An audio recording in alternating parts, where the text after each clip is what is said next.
The story of demons in the Bible, their origin, power, and defeat. Throughout the Bible, there are accounts of spiritual beings who oppose God and bring suffering, deception, and temptation into the lives of people. These beings are commonly described as demons or unclean spirits. The Bible does not give one single detailed story explaining the complete origin of every demon. However, it presents them as spiritual forces opposed to God and His purposes.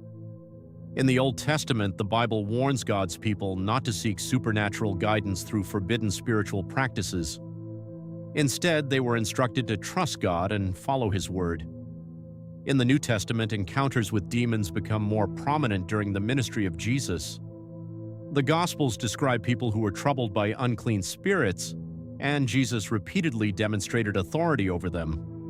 One notable account is the man living among the tombs in the region of the Gerasenes. According to the Gospel of Mark, the man was deeply troubled and isolated from society. When Jesus encountered him, the unclean spirit recognized Jesus and cried out. Jesus asked for its name, and the answer was Legion, because many spirits were present. Jesus commanded the spirits to leave the man. They entered a herd of pigs nearby, and the herd rushed down the hillside into the sea. The man was then seen sitting peacefully, clothed, and in his right mind.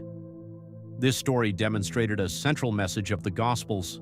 Spiritual darkness is not greater than the authority of Christ. Jesus also taught his disciples about the reality of spiritual opposition. He warned them to remain watchful, prayerful, and faithful to God. The New Testament further describes Satan as an adversary and presents evil spiritual powers as ultimately subject to God's authority. Jesus gave his disciples authority to confront unclean spirits, but he reminded them that their greatest reason for joy should be their relationship with God. The Bible's message is therefore not meant to make people obsessed with demons or fearful of supernatural forces. Instead, it points people toward God. The final biblical picture is one of victory. Revelation describes the ultimate defeat of Satan and the forces of evil. Evil does not have the final word. From Genesis to Revelation, the Bible teaches that God remains sovereign, Christ has authority over spiritual darkness, and those who trust in God are called to walk in faith rather than fear. The story of demons in the Bible is ultimately not a story about the power of darkness. It is a story about the greater power of God, and that is the hope the Bible gives. Darkness may exist, but it will never overcome the light of God. Thanks for watching. Like, share, subscribe.